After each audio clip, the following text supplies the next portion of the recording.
Well, hello there, and welcome to the show. You are watching, of course, the Nth Degree TV, and I'm your host, Tracy Timm. I'm super excited to have you here today. It is Wednesday, so we are going live with another guest interview for you. And we're talking about today specifically when it's time to quit your job, or when should you think about leaving your job, or are you just kind of going through the hard part that, everybody inevitably needs to go through to get to where they want to go.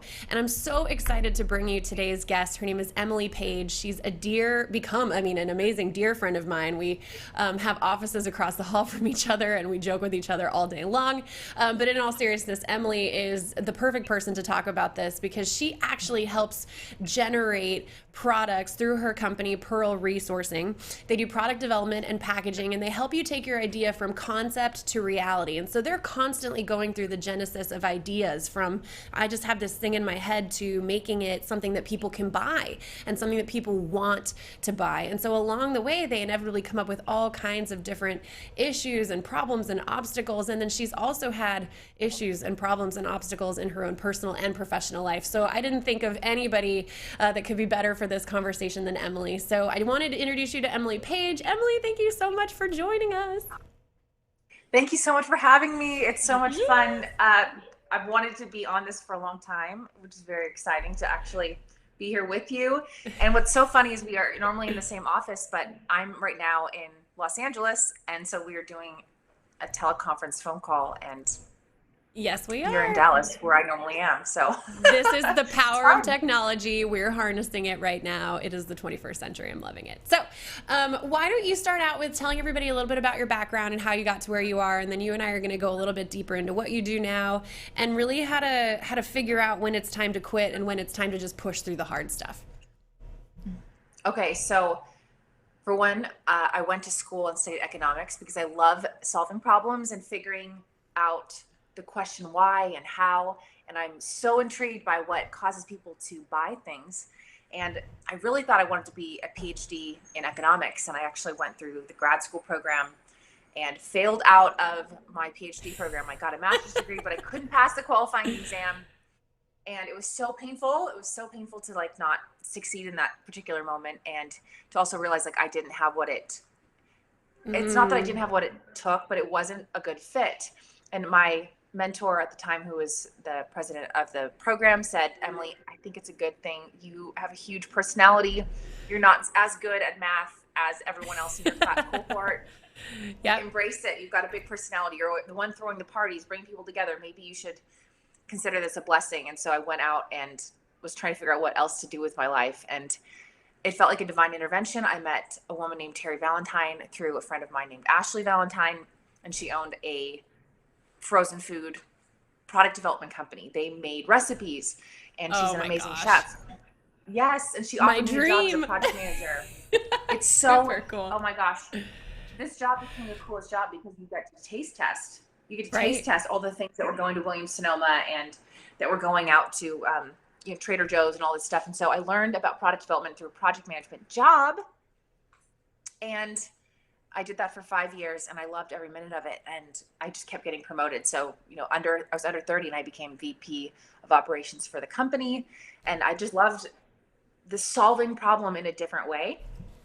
Yeah. And then I met someone, I fell in love, I got married, and it was a very short-lived marriage. And so I had quit this job that I completely loved for what I thought was the right thing. And at that moment, I was just like, oh my gosh, this is terrible. I just gave up gave up an incredible job, and I don't know what to do. I'm heartbroken. And again, a divine little intervention. I met a guy at a networking party. He went to USC. He was talking about his business he was selling, and it was a packaging company. And he did product development for packaging, because a lot of times, you see one water bottle and another water bottle, it's water. The same thing as water, but different packaging. And they can sell for different prices, right? The packaging defines the product. And so I was like, wow, I'm going to try buying this business. And so I took some of my savings. I went to a trade show and I took his samples, and I was like, I'm going to pretend like I own this company, because if I get an order, then I'm going to buy it. And I ended up getting orders. And so I was like, oh my gosh, this is like God redirecting me. I am going to buy this business. And so I ended up buying this business and building it. We are now doing packaging in every major grocery store. And I just can't believe this is accidentally where I ended up, and that I love so much what I do. Yeah. So, is it accidental though? I mean, I know that you and I talk a lot about like divine intervention and serendipity, and then also because we're people-driven people, that often I find I meet the right person at the right time for the right thing, right? Or you have the right conversation at the right time for the right thing. But is that an accident, or was it really? Do you attribute it to, we could say like, yes, God, awesome, but like, was there something else at play or something else at work that had to do with you or your vision, or just being in the open to those opportunities that you think also allowed you through that? 1,000,000%, 1,000,000%, because firstly, there's something inside of you that you feel lights you up, and you can feel it when you walk into a romantic relationship where that that's a person you want to be in a relationship with. You feel it when you walk into a job that you adore, because there's elements of that call to something inside of you where you're like, I was made to do that thing. And you can feel whispers of it in different positions that maybe are short-term jobs. I remember my first job out of college, I was doing fundraising, and I loved certain elements of it. I loved the people element. I loved asking for money for things that I believed in. Yeah. That was really fun.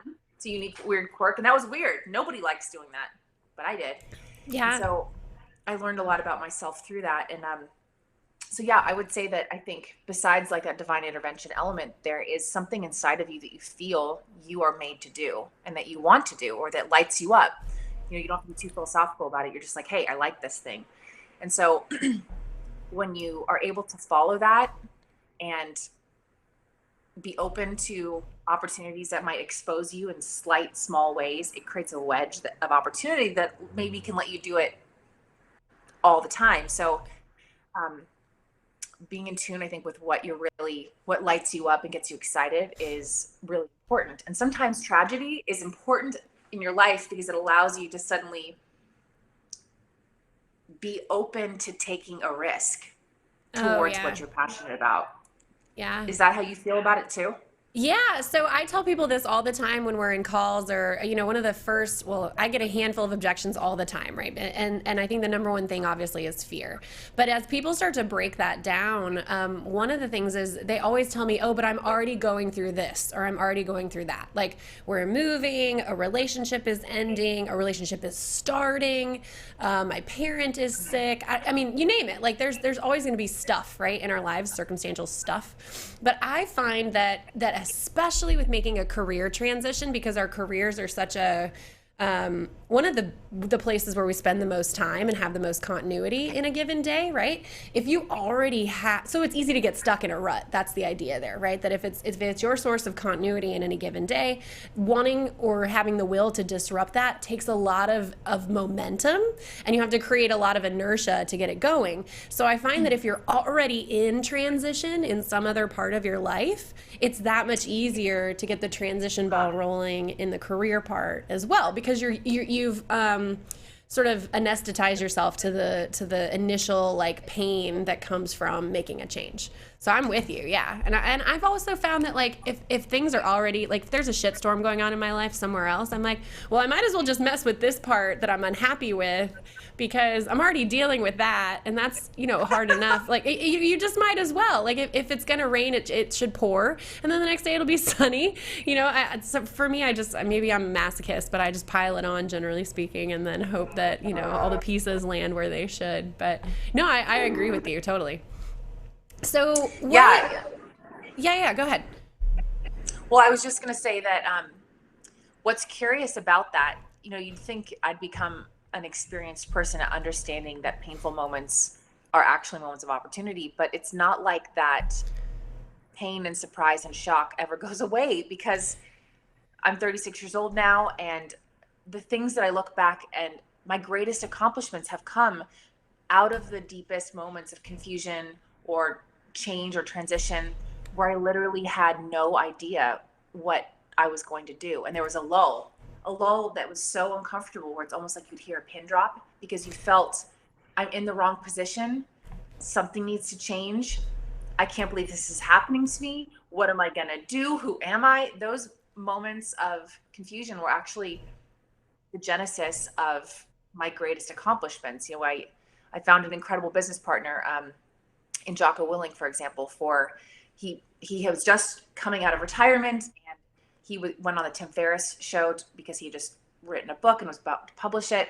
And he and I had been joking a lot in the past, because we are friends. I'm friends with his wife and work out with her. And he had said, we should make some products together. Wouldn't that one day be fun? We joke about what they would be. They were always like joke products, not real ones. And then once he was on the Tim Ferriss show, and Tim Ferriss said, what is this drink you just gave me? And he said, it's white pomegranate tea. I drink it every day before I roll jujitsu. And Tim was like, this is amazing. I love it. You should go and turn it into a product. And then when Jocko said, hey, let's do this, I didn't know that he was going to end up having a famous podcast, or he's certainly, I knew that he would be someone who's memorable and would go places, because that's just who he is, but didn't know that the product would take off and become a bestseller on Amazon, or that it would be end up in retail stores. So that was an accident. I was actually in a very hard, painful moment, going through a divorce and a heartbreak, and this opportunity, I probably would not have been able to receive the opportunity had my plate not been completely wiped out and clear.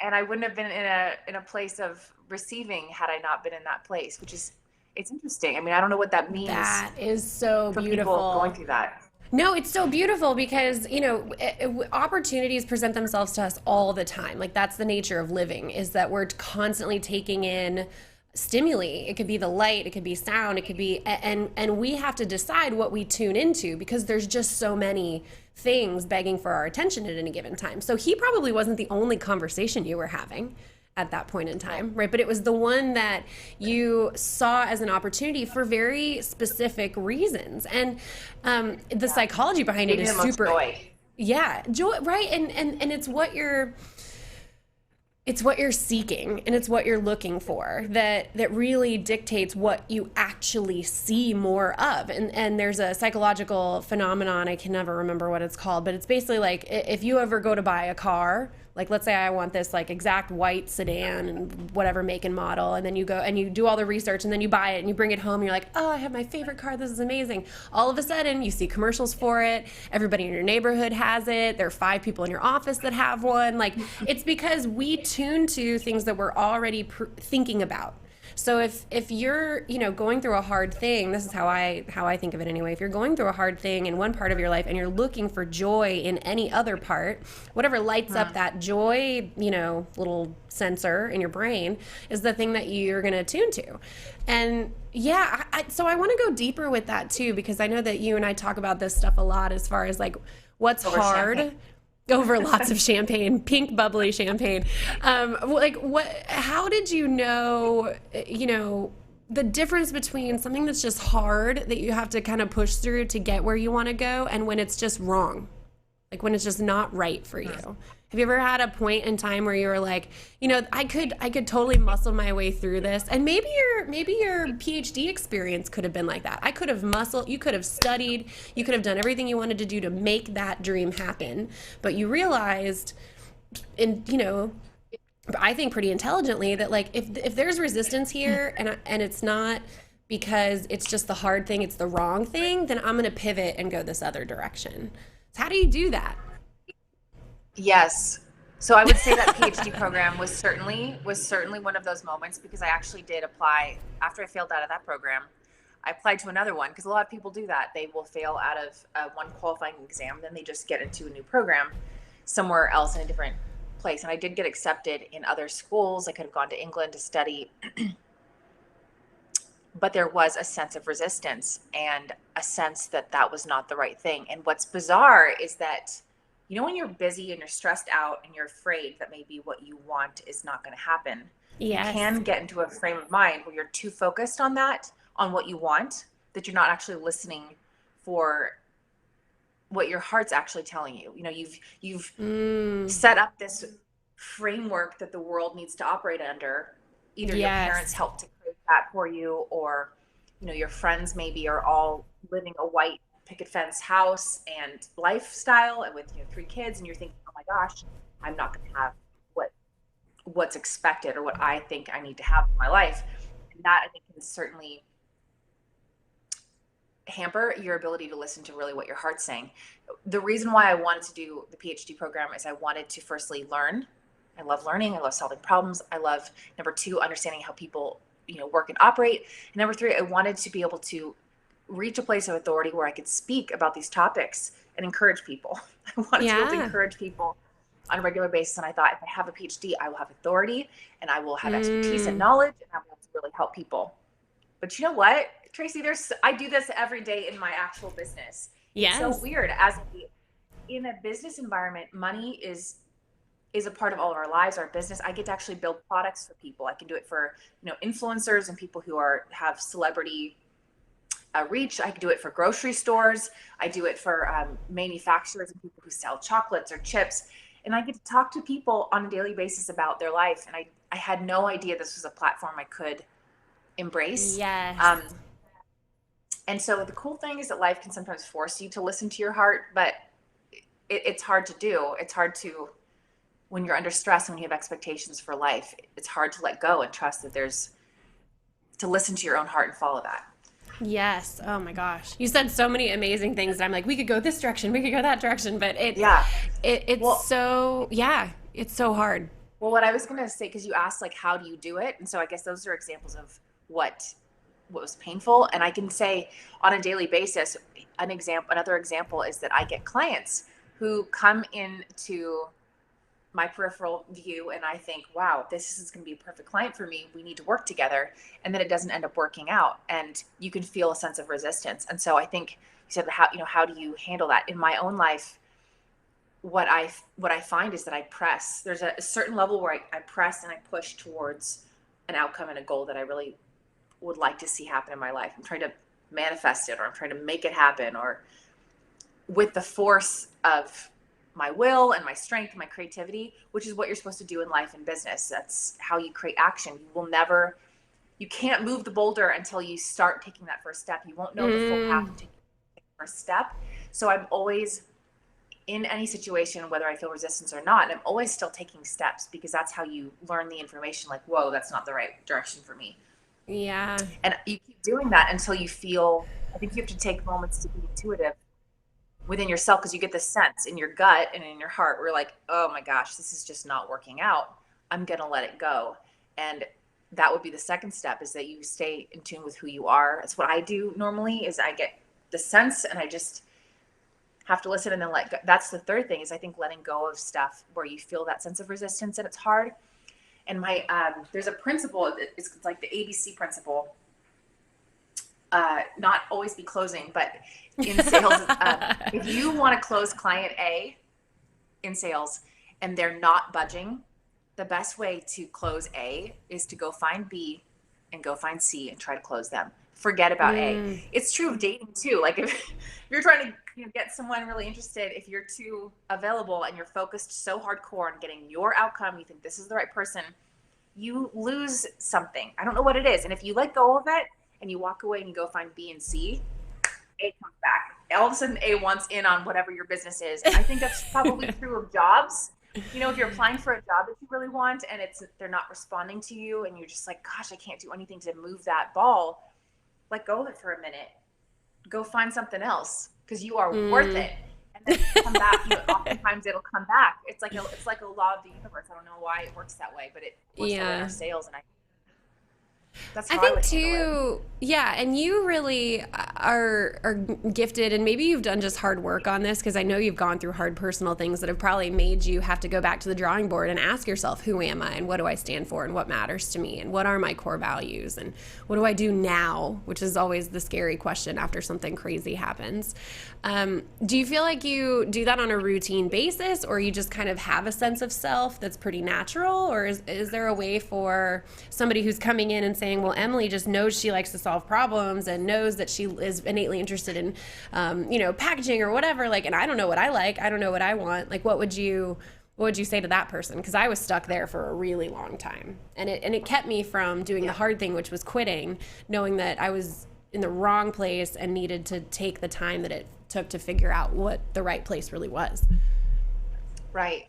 I think the number one way that you know is because you can feel the joy. You feel a joy. Mm, I think we've all been hearing about that book, Spark Joy, and it talks about how you can clean up clutter in your house.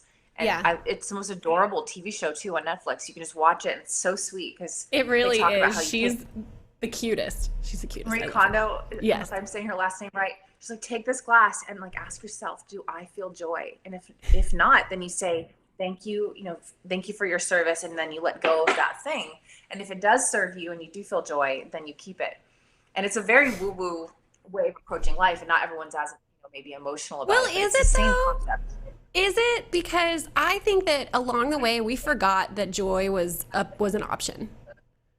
Like I fundamentally believe that along the way, somewhere along the way, never was my bar of success as a child like how joyful did you feel during that game? It was did you win or did you lose, right? How joyful did you Yeah. feel studying for and taking that test? No, it was did you get a 90 or did you get a 99? Like it was we forgot. We don't teach our kids about joy. We don't embrace joy. Like it's one of my words for this year because I Yeah. just realized that when people bring it up, it's something that I light up to, like I seek. And it might sound like a nice to have, but I think we were created for joy. I think that there's something that brings that out of each of us, and we should be looking for it. We should be, if you don't feel it right now, there's room to grow, right? There's still room to learn more about yourself and improve and find that place that does spark joy or incite flow or just make you feel like a better version of yourself. You know what I mean? Yeah. Yeah.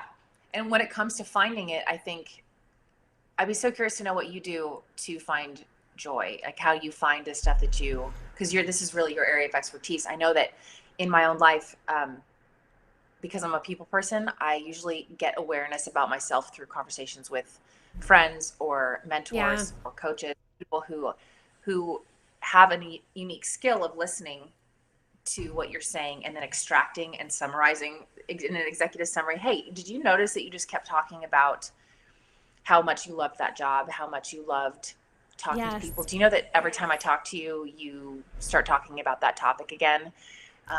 That, my friend Terry, who I worked for at the Perfect Bike Company, she has become a best friend of mine and a mentor in a lot of ways because she actually listens to what I have to say. She's so wise and so insightful. She'll extract those things and say, Emily, do you know that you light up every time you talk about that thing and you're Yes. gifted at it?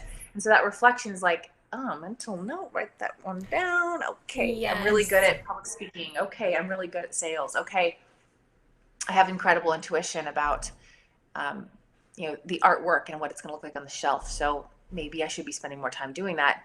And the second thing that I've been doing lately, especially, is writing it out. Because I used to write all my goals. I'm an overachiever, and I really love, Are you? thinking Are of the you? future. Oh my Samesies, gosh. girl. Preach. We could talk about that all day.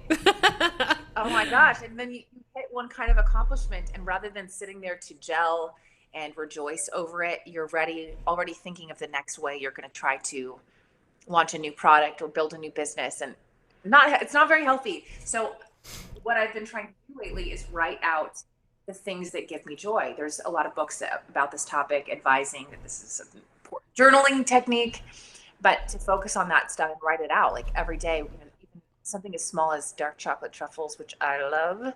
Yeah, You girl. find one thing and then you you start focusing on what is it that gives you joy and write it out, because I think it allows you to appreciate your accomplishments in your everyday, be more present. And so Yeah. even just making a practice of that for a month, I think could also help, does also help me.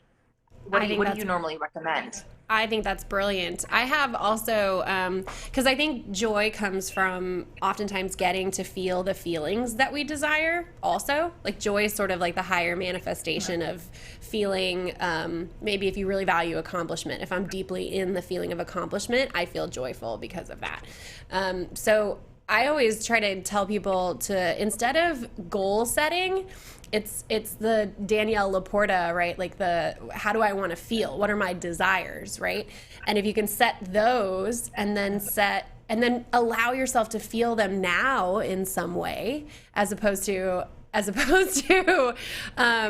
setting them on the other side of some type of outcome. That's where I think we lose the majority of our joy, is we decide I can't feel that until, I can't feel joy until I have X. Like, I can't feel. My favorite was like, I can't feel love or affection like until I have a romantic relationship. Well, that's just not true, right? It's just not true. What are the things that I could do right now in my life to make myself feel more love and more affection and more joy? Well, you know what, Emily? I got some damn kittens, and they make me feel a lot of joy and affection like every single day. Like, I woke up with one on my There's so chest, and I was like, I love everything about this. Like, you don't have to wait. You don't have to wait to feel the way that you want to feel.